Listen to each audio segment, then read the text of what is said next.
Hello, everybody, and welcome back to Ears to the East, where we did a video before talking about band members who we thought were underrated and required more love, more appreciation. They deserved more than they were getting. And today, actually, we're going to do a little bit of a broader topic. We've been talking about doing this for a while. We're going to talk about what we regard to be underrated bands. Now, this doesn't have to be the smallest band, just any band who we like. We're just surprised that they're not getting more love. And I think because of the discussion we had coming up to this, we kind of all know the first band we're going to start with. It's going to be a bit of a surprising one if you don't follow this channel regularly. But I'm just going to let you guys lead in straight with this because you're going to be seeing them soon. A lot of people might not think of this band as being underrated for a couple of reasons. But you guys, I'll let you both say it. Who is the first band who we're going to talk about because we think they're underrated? But I'll let Lovebites. Lovebites. I'll let Benedict get into this one. Go on. He sang it. Well, I'm excited because I'm gonna see them in 2 months live for the first time. Yes, but we just talked about it. It's a pretty small venue, and yeah, we recently had an episode where we also looked at online numbers, Spotify and things, and they had really small numbers compared to some other artists. I don't know what it was, like 28,000 monthly listeners. I think it was like 30,000 monthly listeners, where you look at bands like Bandmade, not to make the comparison, but just to be fair, because a lot of people think of them as very sort of similar bands in like the standings that they get from like online commenters. And you look at Bandmade and they get like 230,000 and Lovebites are getting 30,000. And you're thinking, okay, that's much more of a disparity than anyone would expect. I mean, my initial feeling is maybe because what Lovebites do is more of like a classic style of rock that appeals to a niche. I mean, they modernize it so well, but it's this sort of like, it's this niche style of the big theatrical classic rock, which if you're into it is amazing, but maybe it doesn't have as much broad appeal. Would actually, I haven't thought of it as a niche so much. I would have actually thought that classical older style would be a reason to have a wider audience, because there are a lot of people who don't really like that new intense stuff.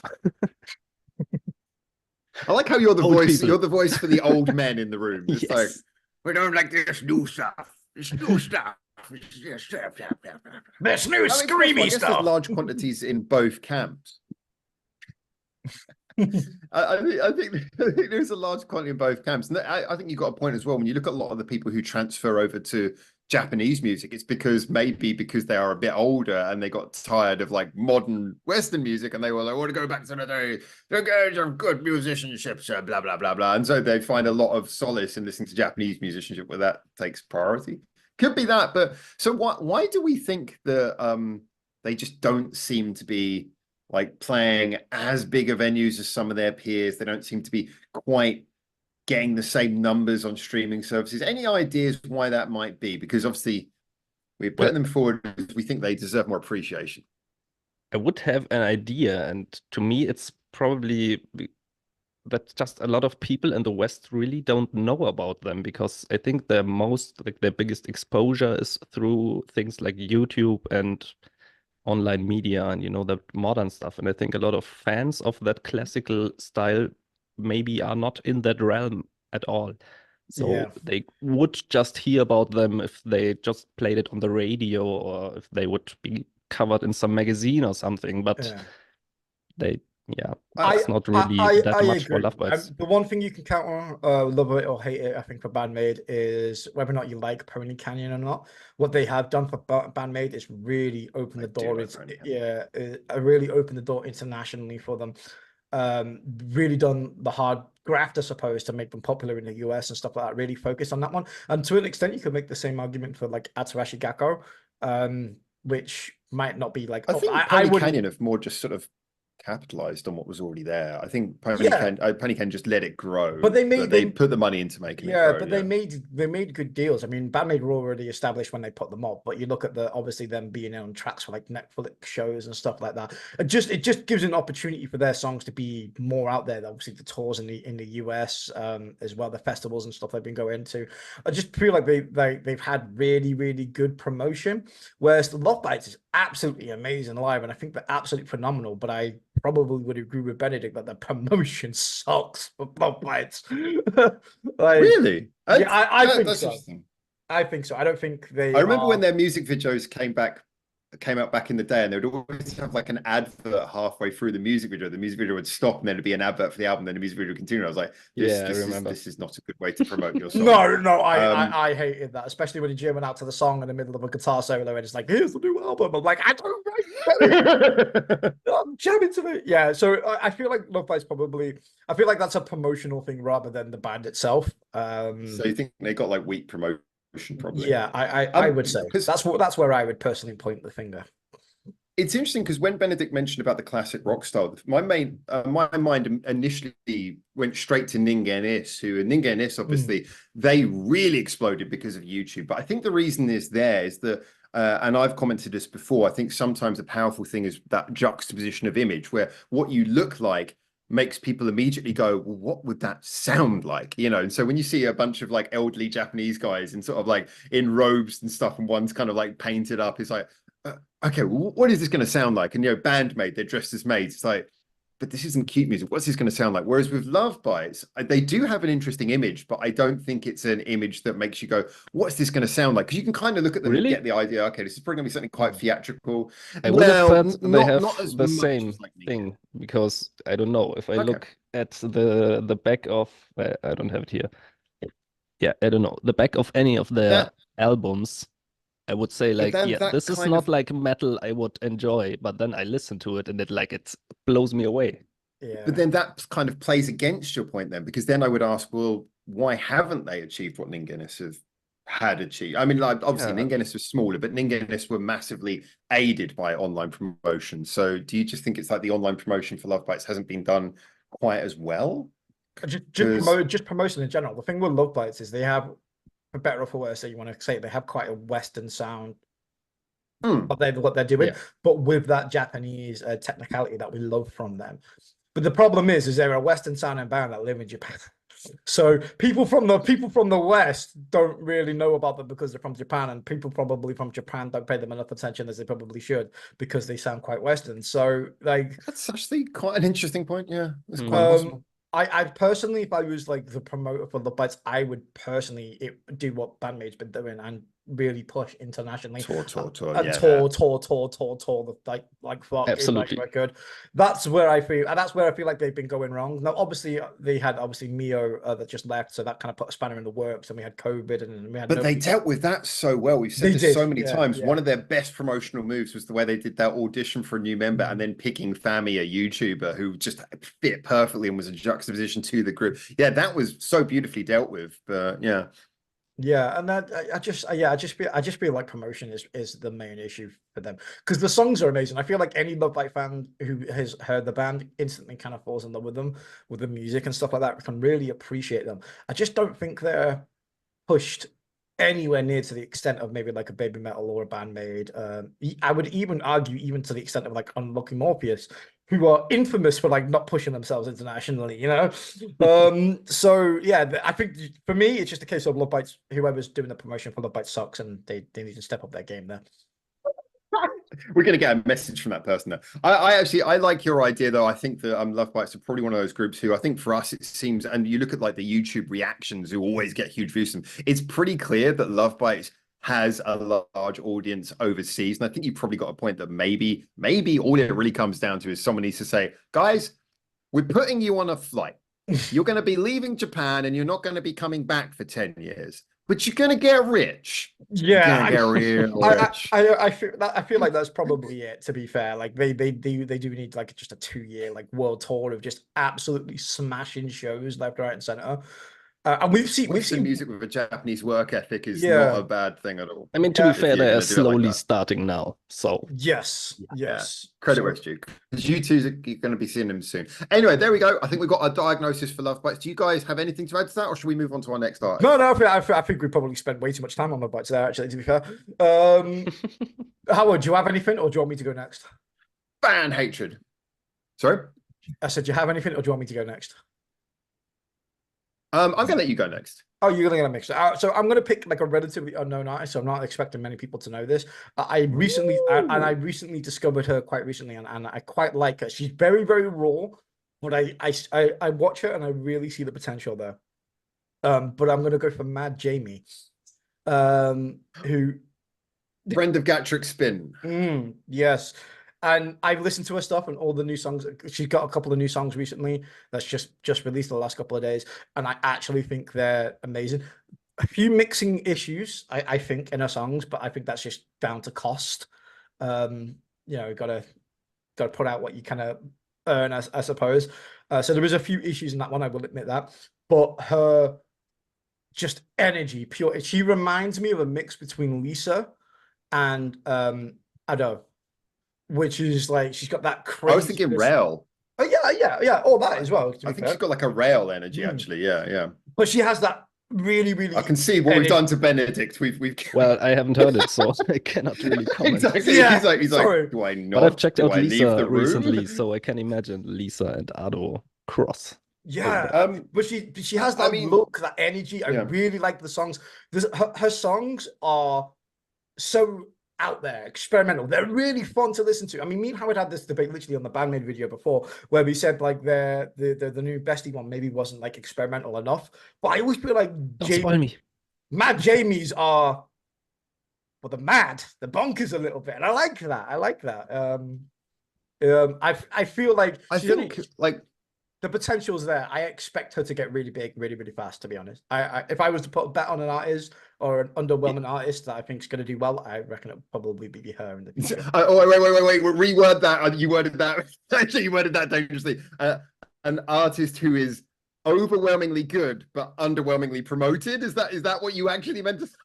You called her an underwhelming artist. Oh shit! Sorry. No, what I meant is like an underappreciated artist. That should be okay. There we go. All right. Thank you. Sorry. And that my brain. Good for clearing that up. Yeah. Good for clearing that up. My brain. Sorry, I'm here to save you guys when you say things by mistake. I have my uses. That's what. I will say that with Mad Jamie, she's one of the ones who I came across when I was like listening just randomly, like trying to pick up some like smaller artists and things.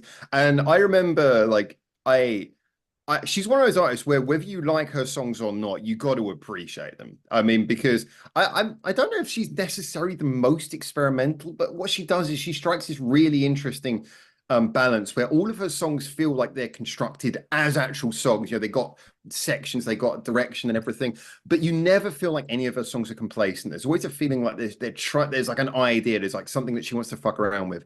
I think sometimes my only problem I have, I think this might be down to some of the translation stuff, is some of the lyrical stuff makes me a little bit cringe. Some of it is a little bit try hard edgy. It's like just putting fuck here and fuck there. It sometimes gets a little bit like, her new to be edgy than just do that. Yeah, but, her new album is was it Kawaii as fuck or Kawaii as fuck or whatever you. Yeah. It's stuff good. like that, and it's like okay, it's like I feel like that's where maybe she could go to the Hanabiya school of like being edgy. I don't know. I quite like that because that, like in terms of like Japanese artists, that's relatively unheard of. So I like that she sticks out a bit like a sore thumb there. I think it is that unheard of. I think that she just sort of like she wears it as an outfit. So I guess in a way, if you are going to be edgy, you might as well lean into it. So I'll give her that. She does lean into it.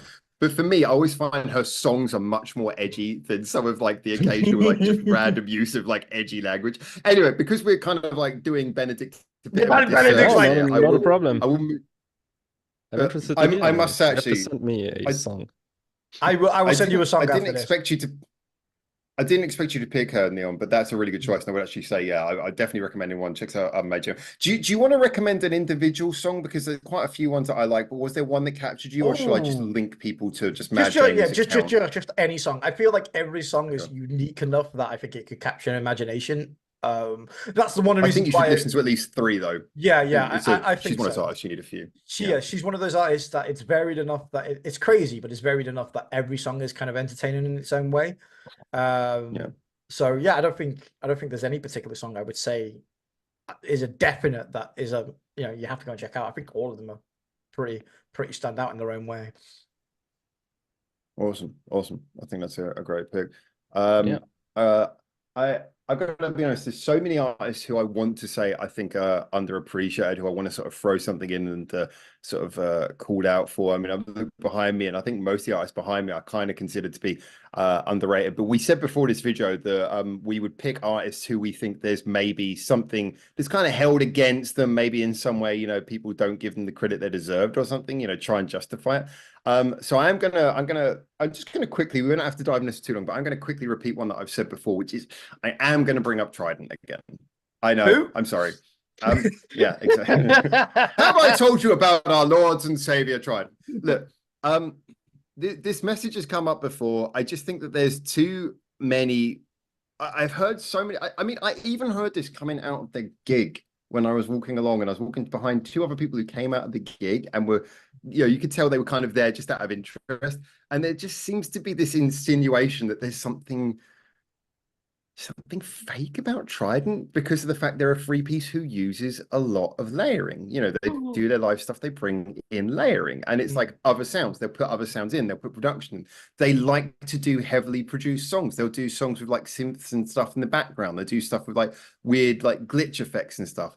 And I don't know why they catch so much fucking heat for this, because like, I can't, every time I see any video, like it's always up in the comments, people saying, oh, I just wish they'd do it raw. It's like, they're being creative. They're trying to do something different. And so for me, I always feel that that's an interesting one, because I think there are certain elements of the community, you kind of hold that against them.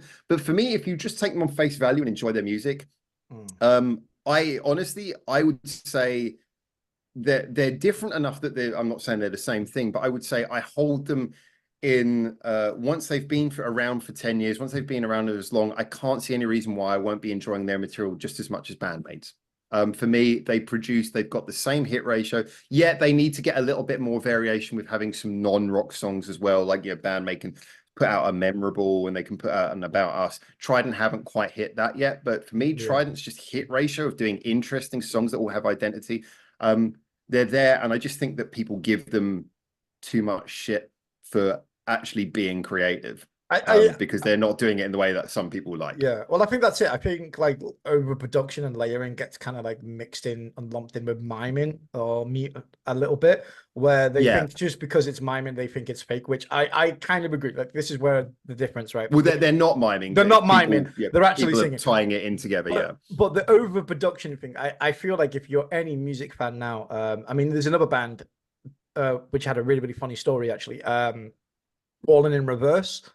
They went to a festival and Ronnie forgot his laptop. And because Ronnie, he didn't have the story.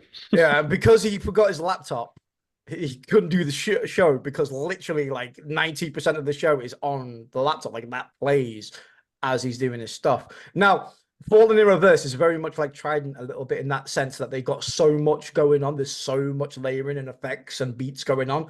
It's impossible to play that live. Like, you have to have a backing track and stuff like that on the laptop. But that's just an example. There are thousands of artists that all have that layering and stuff like that done now. TRiDENT have played raw live without a backing track. I've heard it.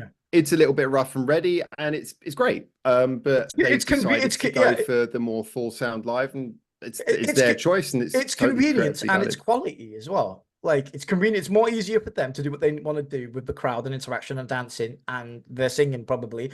And the quality's like, no matter what you say, recorded quality is always going to be 20 times better than anything played live. Like, I think it really is a matter of taste also. And that as well. I had the same thing with Asterism, where I listened to some of their live stuff and there were some layers missing. And I personally enjoyed the studio versions with the additional layers. I enjoyed it a lot more. I thought there was something missing in the live versions. Yeah. But other people pretty much prefer the raw live stuff and said they enjoy that more. So I think that's true. Yeah, personal preference, I think, plays a massive part to this. Very subjective. I think each person's going to be different.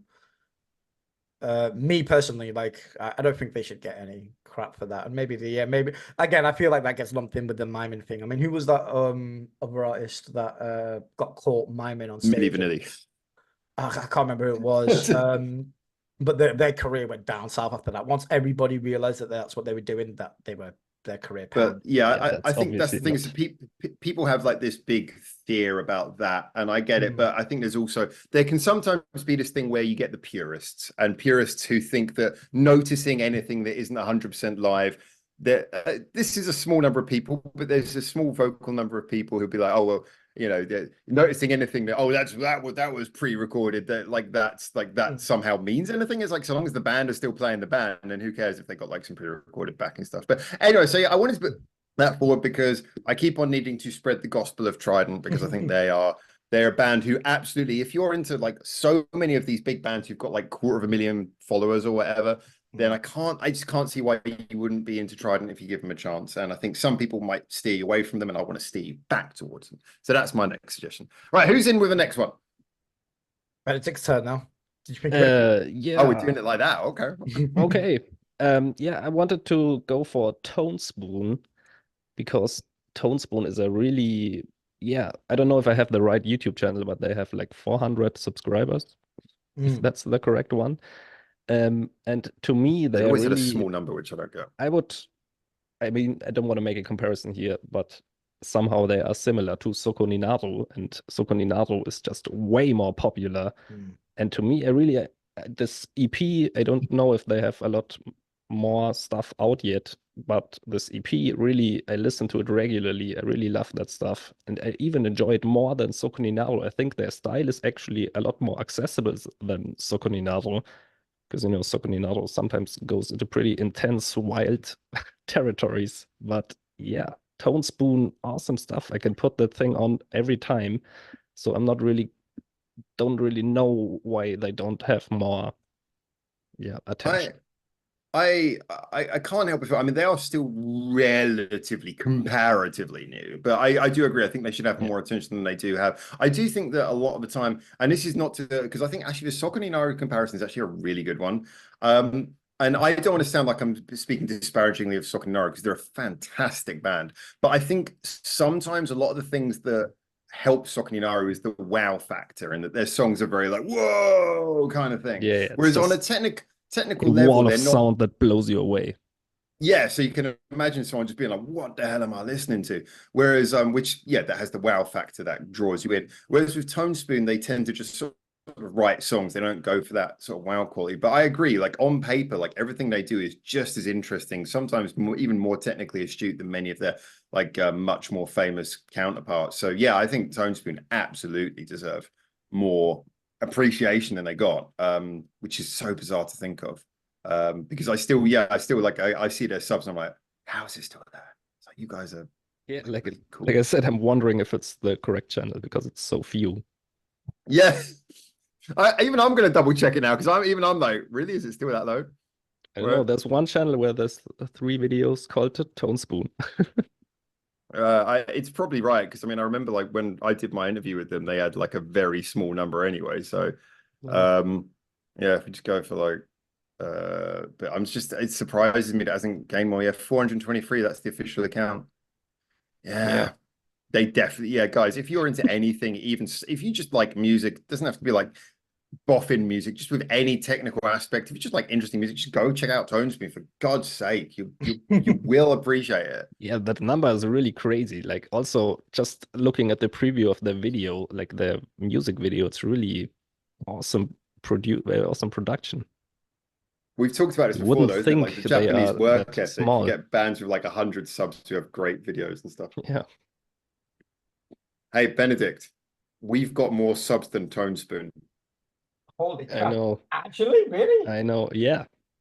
I know. Damn. Even we're not double. happy about that. We're not happy. We're not happy about that. I was going to say that's not good. Unsubscribe now. No, just subscribe to Tone Spoon. What are you doing? I don't know. This is why my channel doesn't have that many subs, clearly. Neil, how do you feel? Do you want to add anything to that, or do you want to add a band? Okay, so I'm gonna go for a little bit of a personal. I got a few for different reasons, but I'm gonna go for a little bit of a personal one here. Benedict's gonna roll his eyes here because he knows what's coming. But I'm gonna go for an all-male band in Kizu. I've been I've been a big supporter of Kizu for absolutely freaking ages. Really, really, really love them. I was just checking on YouTube. Spell this? Kizu. Yeah, Kizu. Ki. Z. You bloody American. I know. Z, I was Z, thinking that Z, as well. Z. I was brought up in a military school with Americans, so Yeah, you Kizu. know, deal with it. So I would explain why my English is crap because of freaking Americans. Damn Yanks. But anyway. He's simultaneously pissed off everyone in the English-speaking world. Now, please tell us about Kizu. Yeah. I'm not English enough to hang out with the English people. I'm not American enough to hang out with the Americans. Jesus Christ. That's why I hang out with you two. But yeah, no, I The really, reject of the German fella. yeah, exactly. I know. I'm also very un-German. That's probably true. But yeah, it's a band that I personally really, really love. I feel like they get some traction, but it's a genre. I can't remember it. Visual K, Visual Key. I can never know. K, just K. Yeah, people say it in so many different ways. Visual K is one of those genres that it's liked, but I don't feel it gets like a really lot of traction. And It's not actually a music genre, right? It's a style, but it's like a style, but it's become I would say it's a genre now more than it was probably a couple of years ago, maybe not, but it kind of is now developed into its own thing. Kind of a bit like industrial metal and stuff like that. Before Rammstein, that wasn't really a thing, and now that's how you kind of describe them a little bit. But it's just a band. What I really appreciate them is, again, the style that they are is kind of the attraction, but also maybe the detriment to them, because I feel like a lot of people are going to look at them and go straight away, oh, that's crap. Whereas I kind of feel like if you kind of took away what they look like a little bit with the eccentric style and colors and lots of neon, probably why I like them. But some of the songs are, for me, absolutely written really, really well. Catchy choruses, great guitar riffs, good solos, and they mix it up as well. I really, really like the haunting vocals, the slow melodies, especially when they switch it on. It's like a switch where it's like da, da, da, da, do, do, do, and it just like that speed and that tempo shift. I freaking love it, and they do it so well. Really, really underappreciated band. What I will say though is I just checked their YouTube channel, and they do actually have around about 52,000 subscribers, which is actually more than I thought they had. They are kind of blowing up at the moment. More than They Lovebites. are, but I feel like they're a band that they've been around a while, but I think they're just starting to probably kind of come into popularity now, or a little bit more mainstream. So yeah, just a band to keep your eye on. I think I really like their sound. I think they're really, really different, really unique, and yeah, I appreciate it. But I realize that band is probably not for everybody. Gotta say, I could really feel the passion in that speech. I know, I'm trying so hard. It should be, Well sold. Yeah. Sold that case well. Yeah. I mean, like with a lot of the bands who you like, they're obviously there's always, especially if you're passionate about a band, they're more likely to be in a niche, because if you're really passionate about it, it's probably because they're really good at doing a specific thing. It's not always, but it's entirely possible. So it's not that you're expecting for them to become like the #1 artist who everyone loves, but it's like if you just feel like they're in a genre where they they need to be heard, they need to be seen. And I think we all know that the name of Kids keeps on coming up with Neon. So I get the feeling that this is a cause that he is rightfully standing behind. I'm all in the Kizu hype train. I've been trying to get this band done a lot more recently. I feel like they deserve it, and they seem to be growing naturally as well. So I'd like to think I'm a big part of that. I think you are. You did it for Ado, you'll do it for them. You're a man of exactly. All right. Well, picking up, the funny thing is that I was thinking about so many artists. I was thinking about, like, look at Gatrick Spin. I do think Gatrick Spin are underrated, but of course the thing is that their fame is growing, and I do think as well that they've pulled their sound together, whereas before it was messy, it's got better. I was thinking about a lot of the bands who are behind me actually as well. I was thinking about groups like Silent Siren, but then again, Silent Siren are quite appreciated within the space you expect. I wouldn't expect them to do so well with so many international fans. There's so many things like bands like that where I can kind of understand the reasoning.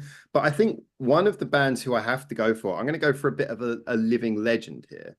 which is Ooh. that I genuinely But think how can a that living legend be underrated? well, exactly. I think Scandal are underrated. And I I'll was tell you gonna for I why. was gonna say Scandal as well. Scandal was on my list of bands to Aren't they a pretty big group or thing Yeah, in but Japan, especially? there's a problem though, which is that, and look, I'm not going to get too much into details because I know this is one where it can blow up into an argument. I have had this campaign where I think that Scandal have been in various ways over a long period of time probably one of the most mismanaged bands in history. Now, I'm sure there's been lots of good decisions as well, but I have never known a group who've had such a cultural impact, who've been so huge, and yet when you ask most people to name legendary Japanese bands, they don't come up. When you ask most people, I've talked about this before. I've gone to gigs where I've talked to small bands and we talk about inspirations, and I'll mention the name of Scandal, and they won't know that Scandal is still around. They'll be like, oh, Scandal, are they still active? It's like when people don't know if your band is still active and you're a legendary band, something is wrong. Now, I know from the get-go that Scandal they've never been that sort of They artist still to have know like of the, Scandal. yeah, but that's the thing. How often do you go down and listen to Scandal? But I just know one I mean, album. admittedly, it might not be as much your sort of thing, but I think even within you look at the sort of people who listen to this type of music.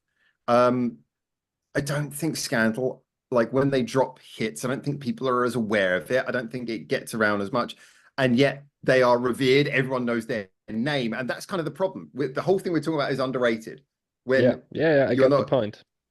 their name is there, everyone knows their name, and yet for some reason, no one's looking and hearing what they're doing because it always, because of quality, it seeps through to people. Like, so you'll never get like suddenly a song comes out like bam, top of the charts. It will just be something will come out and it will just sort of sit there quite good because like people will go, oh, did you hear last week a Scandal song came out? Oh, it's like something comes on the radio. Oh, it's a new Scandal song. Do you know this? Still around the radio? I'm so old. It's like, you know, underappreciated indeed, I think, aren't they? yeah, I think that Scandal is like I think they kind of deserve the legendary status, and it's like it just don't feel like they ever quite get the respect that they deserve. You know, occasionally in little fleeting moments. But yeah, I think they're one of those people. If you're going to talk about Japanese music, I don't know how anyone can talk about Japanese music in a macroscopic context without at least acknowledging Scandal, and yet many people will. So yeah, Yeah. I have to throw that in there. Legendary band. I would kind of throw X Japan a little bit under the same That's interesting. the same thing there. I feel like just legendary band, but feel like they've been around forever and maybe kind of just get taken for granted a little bit. Although, See, I would think I X would probably Japan go gets the a opposite little. way a bit. I'd probably think X Japan gets more love in Japan, but like internationally and stuff like that, X Japan it kind of gets glossed over quite a lot. I mean, maybe this is just me, but I feel like X Japan, because they got a bit of celebrity, and this is another thing, like Scandal, as much as like we all like their personalities, they're not like naturally celebrity types, you know? Yeah. Yeah, they're all kind of they're nice people, but they're not like celebrities. Whereas like X Japan, they're like celebrities. So I get the feeling they're always somewhere in the public zeitgeist. Yeah, that's the right word. Isn't it? Yeah, the public consciousness, because you know we all kind of know the celebrity status of X Japan. So maybe their music gets hidden behind their characters, maybe with X Japan. But yeah, I don't know. I would have always felt the opposite of X Japan. Like they're sort of like so legendary, but they haven't done anything in quite a while, obviously. Obviously. So you know, it's like I kind of like feel like yeah, I feel like maybe X Japan are about where they should be, in my opinion. Whereas I feel like Scandal, and maybe it's also because Scandal, you know, they don't have the big celebrity image, they don't have a bombastic image. They just like four normal girls, women now. Because they don't play heavy music, which is like the big arena style music or anything like that. They just play sort of fairly standard pop rock. I think they just get overlooked criminally a lot of the time. We've got 5 minutes there left. you You going to chuck anything in, Benedict? go. I On, was just Benedict. wondering, why do you think that is that they have that legendary status and don't get the attention they need? Because just Neon mentioned X Japan. I was also thinking of just older groups that are still, everyone knows the name, but don't really actively listens to them anymore. How does that come to be? What do you think? Is it like that they Well, I have a think period where they don't release anything and just people move to other groups, or how do you think that will come? I think there's always going to be a certain degree of when you stop releasing material, obviously you're going to start to disappear a little bit or start to go down a little bit because, of course, there's not the excitement of seeing where you go next. And of course, with no new music, it means that all people, if they are listening to you, they are listening to things they've heard before, assumedly. And your ability to get new fans is somewhat limited when you're not actively going to get new fans. I like to. But when I you like, look at a band like so go on. I'll let you finish first. Okay. When you look at a band like Scandal, it's like they're active. It's like they should be there in the face of everyone. It's like they should be like, they should be turning up with like the legendary status and everything. But I think it's a mixture of their promoters don't quite, for whatever reason, push them as hard as they should do. And I think there's also the degree of, like I say, and maybe this is a bit of bias, but I think if you're not a heavy band, if you're not a band who does like arena style music, the head turning kind of stuff, then I think people tend to not give you as much credit anyway, because they just think of you as just a band. They don't have the made outfits of Bandmate. They don't have the big arena set pieces of Baby Metal. They don't have the big #1 hit singles of like some other groups. The sort of Yoasobi style thing. They don't have any of that. They just have a really good body of material that is really good stuff, and they're just like four nice normal people. And yes, that's not going to get much appreciation, but it doesn't mean that they haven't earned it. No, that's true. I like to think of it as the Backstreet Boy effect. What are you doing to me? Right. So the Scandal's back. All right. Scandal's back. All right. I never thought I'd hear Neon. Hear Benedict sing that. But it's exactly for me. Scandal are exactly like that. Like they release a song and everybody's like, "Oh, the Backstreet Boys are back!" After they release Backstreet back, the sixth version of the same fucking song. Yeah. And then they're back. Everybody gets hyped for them when they release a new song, and then like 2 months later, they're like dead. And then you don't hear from them again for like 6 years until they're like Backstreet back. All right, and you're like, oh, Backstreet's back. And then like 2 months later, they're dead again until another 5 years time where you're like, Backstreet house payments. Yeah, we have bills to pay. Yeah, it just reminds me of that where they keep coming back. You're like, oh, Scandal, and then. I just want to clear up. It's like Scandal are an active band who've never had a hiatus ever and are releasing new material, not just coming back with a new version of Backstreet's Back All Right. My God. The sixth different version of Backstreet. I get what you mean on a purely intelligible level. I'm sorry, I can't even speak now, but just on an emotional level, I want to punch you in the face. Oh yeah, there was definitely a bit of tongue-in-cheek banter going on there. Yeah. Well, anyway, we've like less than 2 minutes left on our freebie version of Zoom. All hail the freebie version of Zoom. Yes. We might as well wrap this one up by saying that Scandal are not the Backstreet Boys in all the right ways.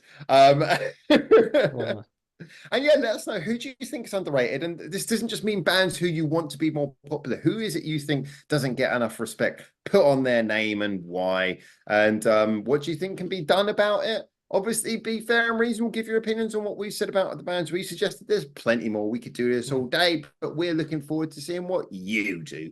And get in the comments, tell us. And anything else you guys want to add? No, I think I'm just looking forward to the comment section because I think there's going to be lots of bands that we've missed, lots of bands that I could sit here and make 3 videos with bands and artists, I think. So it's going to be good to see everybody's comments because I really want to make a part 2 to this, and I think it would be a really good debate. I think we could do. Yeah. I'm down. Definitely. Subscribe to Tone Spoon. Subscribe to Tone Spoon, indeed. All right, guys. Well, yes. Remember Tone Spoon. Remember this new channel project, make Tone Spoon more popular than us. And love. And until next time, remember to keep your ears to the east. Scandal's back. All right. I'm going to go cry in the corner now. No.